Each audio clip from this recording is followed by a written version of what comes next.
What's going on, you guys? Miss Thomas 3C's Mentoring Group. We're here at the Good Ground Lounge where we bring different professionals here to talk about what they do professionally, give you guys different options, hear the backstory. And this is stuff that I really feel like you guys could do if you guys knew about it. So without further ado, who do we have here today?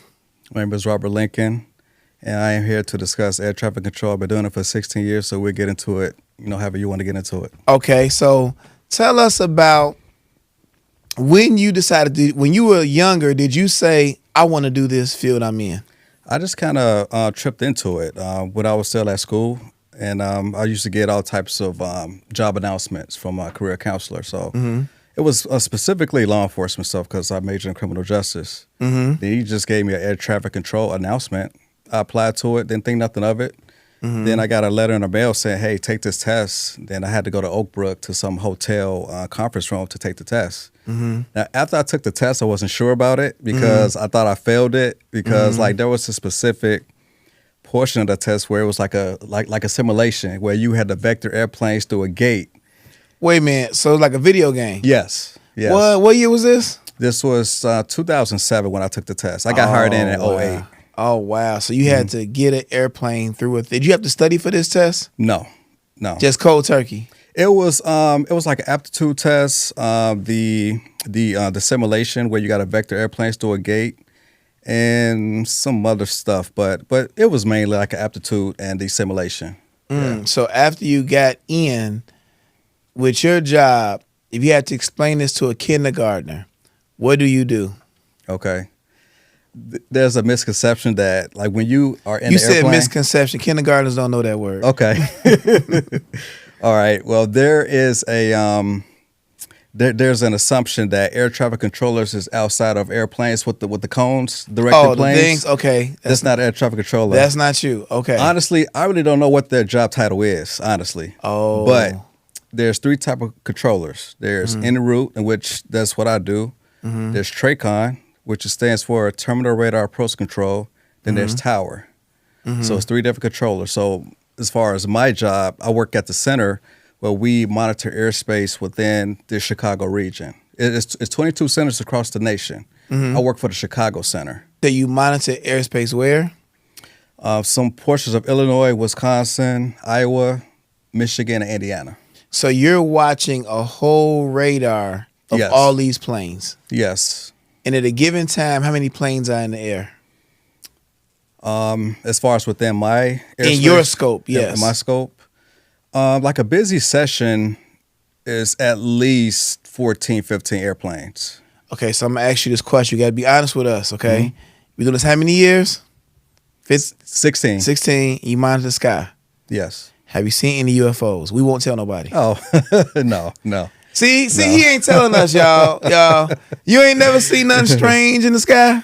The only thing that they will Here we go. report, Listen, y'all. Listen. The only thing that pilots will report is like some type of laser illumination or what else? Maybe like a balloon.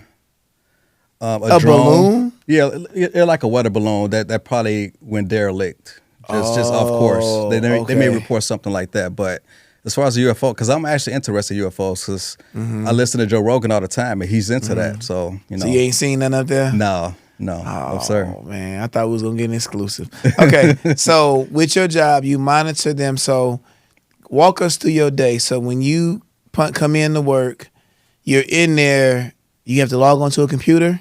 Is that what it is? At the computer, yes, you sign in for your shift, and then it's like a rotation as far as who's up for break because we have 6 different scopes within my area. So whoever's up for break, you're just going to work that specific scope until you get up for break. So it's just a constant rotation. And you're looking at planes move. Yeah. Yes. And are you hearing to the headset because you're talking to them, right? Yes. So you go in there, a plane goes up. How do you know what to tell them? Are you getting data from somewhere? Yes, each airplane, it's called a data block. We have their call sign, which altitude that they're out of, their ground speed, and like the destination that they're going to. So you have all of that, and then they going on, and they talk back to you. Yes. So if you guys are not there, what happens? Like, let's say y'all all go on strike and don't come to work. Can people still fly? I would recommend that they don't fly. we are the eyes and ears of the sky. So yeah, that's why Really? we're there. We're like Siri or Alexa. I mean, we have to be there in order for them. You know to, what? Now that's your kindergarten. If I ask you again, say we the eyes and ears of the sky. Yes, Because yes. they'll get that. You should have lived with that, man. Yeah, That's okay. good. So, all right. So, do you get like? Is it 8 hours of just looking at planes? Do you see them? You said en route. You get them when they go up, when they're in the air, or down, or just going up. When do you get them? Well, for as far as my specific area, we do overflights and we do O'Hare Midway departures that go eastbound. We also work arrivals for Detroit, Grand Rapids, Milwaukee, whichever airport was in the vicinity of our airspace. That's what we pretty much kind of focused on. So I'm trying to break it down for the folks at home. When you looking at different flights on your, you're trying to go somewhere, flight number 3899, all this stuff. Who makes the flight plans? Is that y'all? Well, the specific airlines, they pretty much create the flight plans. Like everything's kind of embedded to the system. So they will create a flight plan. Any changes that have to be made to the flight plan has to be done like 30 minutes prior to them even departing. So we will have access to those flight plans just to kind of see who's coming out at what time. So that way we could properly be staffed and everything. So yeah. So they'll make a flight to go from here to Puerto Rico or something, right? Here, it's going to be in this airspace. If somebody else wants to make a flight, does the system tell them, no, you can't do that? Or it just lets another airline make a flight? Is that how it goes? I mean, each airline, they can make up how many air flight plans that they can make. So it's up to us just to kind of accommodate how many people is going to be in the sky. Oh, so you make sure they don't crash. Exactly. See, Have you had any has that happened with somebody almost where you thought they might? It's close calls all the time. Don't say that. Well, honestly, air traffic is still the safest. Hold on, mode. my heart. Hold on. Air traffic is still the safest mode of transportation. You can't clean that up. Now, okay, there's context to it, right? Yeah, give me some context. Okay, so our main job is to separate airplanes, right? Our Separate airplanes. Our minimum standard is 5 miles, 1,000 feet. So Now, 5 miles from here. But how long does it take for an airplane to close in 5 miles? Like a second or something? How fast? I would say, okay, 2 airplanes are head on at the same altitude. We're talking maybe a minute. A minute to go 5 miles? Yeah, a minute. Yeah, because remember, they're in the They sky flying. going about 450 knots. So within 5 miles of them going head on, it's about a minute. That's context for you. When I say close call, remember our separation standard is 5 miles, 1,000 feet. A close call, It's 10 miles, probably. we would consider it 4 miles. That's a close call. Oh. It's not like planes is literally making maneuvers just to avoid each other in the air. You know, it's not like that. But Man, that's So, yeah. And do y'all get fatigued with y'all eyes? Y'all be tired? yeah, that's why we constantly got to go on break. It's a constant rotation throughout your 8 hours of work. So you could be on a radar scope ranging from 45 minutes to 2 hours. Well, 2 hours is like our limit, because if we there for 2 hours, then someone had to get you out on break just to kind of get you decompressed a little bit. Because we're on break for about 30 to 45 minutes. Then back on. And then back on. Yes, it's a constant rotation. So, wow. Do you drink Red Bull? Coffee. Really? So you have to have that. I mean, you don't have to, but, you know, it would behoove you to have something just to kind of keep you stimulated. And he said behoove. You heard that? And he said, I like that, man. He got the words. I'm gonna say that, I'm like, it behooves me.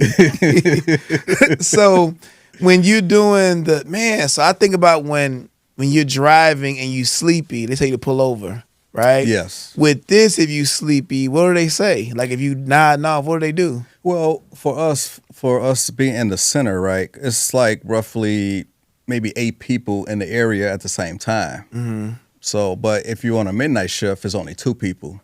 So it's not like I could just like nod off and no one around me would notice it. Like people are constantly having conversations, you know, general stuff going on. So you're not gonna like totally be that tired and like fall asleep in the middle of the day. It's not like that. So do you need, if a student was in high school, I know you're talking about they hiring all the time for that, right? Yes. Do you need a degree to be entry level? No. No. Okay. I believe that you need at least 3 years of progressive work experience. It helps to have a degree or military experience. So, So outside of the one you sent me was it said trainee, right? yes. Right. When you get hired in, you are a trainee until you, graduate training, and then you're at your facility, making the big bucks. How long you got to be a trainee? On average, I would probably say it takes about 3 years to be fully certified. 3 years. Then once certified, you go up As far as going up to a different level. Like your trainee, the next level is what? What's that position called? you are a certified professional controller. Oh, that's Yeah. fly. So as time goes on, you get your pay raises and stuff. So, but Because it's a government job. yes, right. It's public service. You're a civil servant. So y'all get pension. Yes. So for those of you who are watching who don't know what pension is, break down what. Look into the camera, and it behooves them to understand pension. Yeah, our pension consists of a annuity, and plus we have a thrift savings plan. Because private corporations, they may have a 401k, but we got a TSP where they do I want to say up to 6% matching. So like for us, like to max out the TSP, we got to put in roughly $20,000 a year. But after 20 years of you work air traffic control, then you could have close to $1 million in your TSP. So you should have led with that. You should have said, pension, we're going to do some stuff, and if you play the game right, you can have $1 million in your account. So Right. pension is like the amount of money that you get to live off of after you don't work, Exactly. right? Exactly. And they pay you that to the rest of your life. Yes. And most companies don't have pensions no more. Yeah, that's being phased out. Yes. And they not going to get rid of pensions with y'all because it's government, right? You're right. We have a strong union, and because I was telling you the other night, air traffic control is one of the best kept secrets out there. People don't really know how good we have it. You're gonna work for it. Training is hard. As a matter of fact, just to get into training, because they would send you to Oklahoma City for 4 months to train. Like the first month of training, you're just learning the basics, and then once you pass that test, and then you're gonna move over to non-radar. You're going to learn about weather, aircraft types, maps. It's all different types of stuff that you have to do at the academy. So you have to be able to pay attention. Yes. Hey, some of y'all, look. So they have to be able to focus. Can you bring cell phones in to training? No. Oh, you finna kill them, man. No. They can't have their phone like school, kind of, right? Like, Yeah, you would, like, for us, well, even in our building, we can have our phones on us. I mean, some people still do it. I mean, I'm sorry to let the kid out the bag. I'm going to delete that out. But like, there's like a little area outside of our control room where people just drop their cell phones off. It's like a charging station. And then once you're off position and go outside of the control room, then you just get your phone and just keep it moving. So how does somebody reach you in an emergency? They got a landline? Oh, yeah. We have a landline to our supervisor's desk. They can call them. So that means, so you old school. So that means in 2024, if you get a call to work, like somebody calling your boss, say you got a call, and it's the kid saying something crazy, one of your kids, you'll be super mad. Like, you got me on the phone for this? Because with a cell phone, you can say I left my lunch. But that call, the supervisor has to get you to answer that call. Yeah. Has that happened? I had an emergency with my youngest daughter before, and I remember the wife calling the actual supervisor's desk because I was on position. But yeah, outside of that, it's not often. I mean, people. They got to be a real emergency. Yes, exactly. Like if you left your lunch, you don't want that call. Oh no. It had to be really, really serious. A really serious one. Yeah. So what made you stick with it all this time? Because some people get jobs now, in this culture, especially with our students, man, they'll get something, stay for a little bit, move. What made you stick around? Is it just you old school, or they just really take care of you?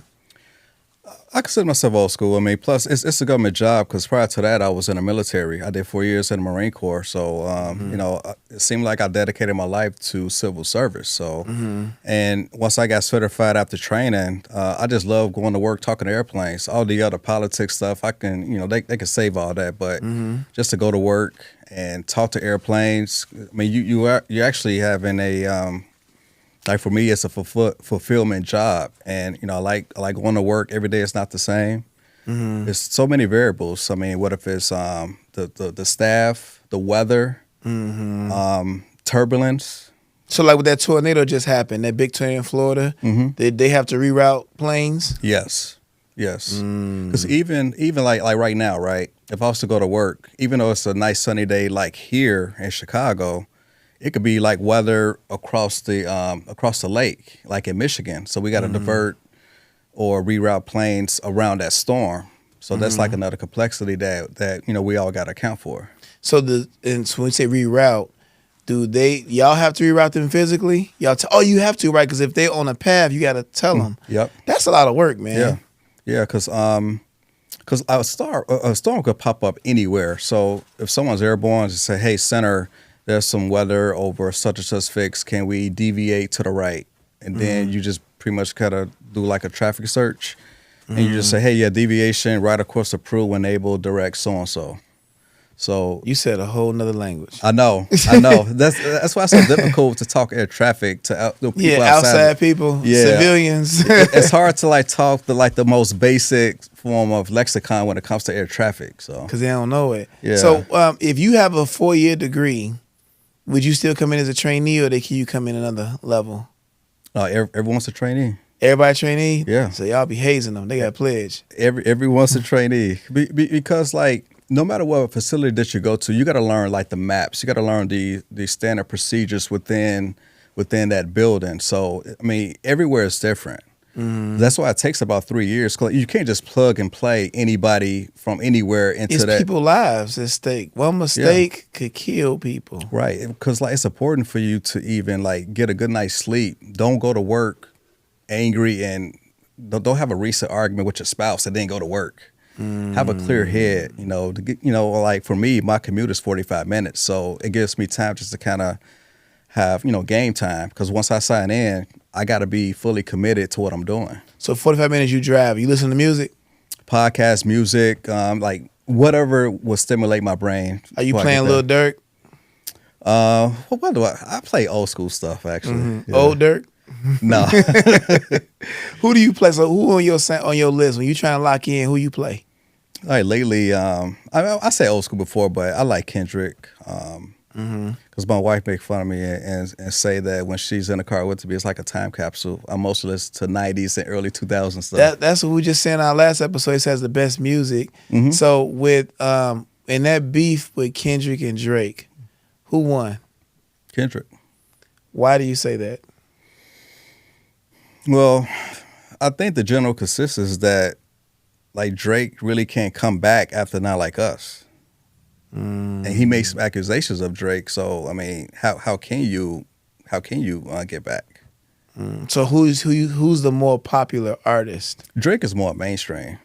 So Drake is more mainstream, Kendrick more underground, but lyrically, you say Kendrick won. As far as their specific battle, because once Not Like Us came out, like that was it. Like an anthem. Yes. Because he had something after that, but it didn't really get a thing. And I haven't heard from him since. It's like a club banger too, right? Yeah. And nice little beat. It's catchy. I like the video, especially with his wife and kids dancing in the background. I mean, that was genius. I mean, how can Drake, make fun of his family or try to get at his family?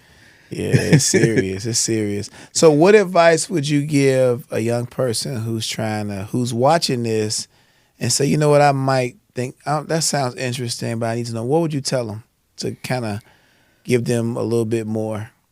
I mean, it's nothing you could really do to like study for the test itself, but I would just say, I mean, if you want to just try it out, apply. Hopefully you'll receive some feedback, take the test, and then go to Oklahoma City, go through that process, and then go to your facility, train for 3 years, and I'm telling you, once you're a fully certified controller, you're pretty much jumping from, once you in the academy, from making, let's just say, I think it's like $35,000-$40,000.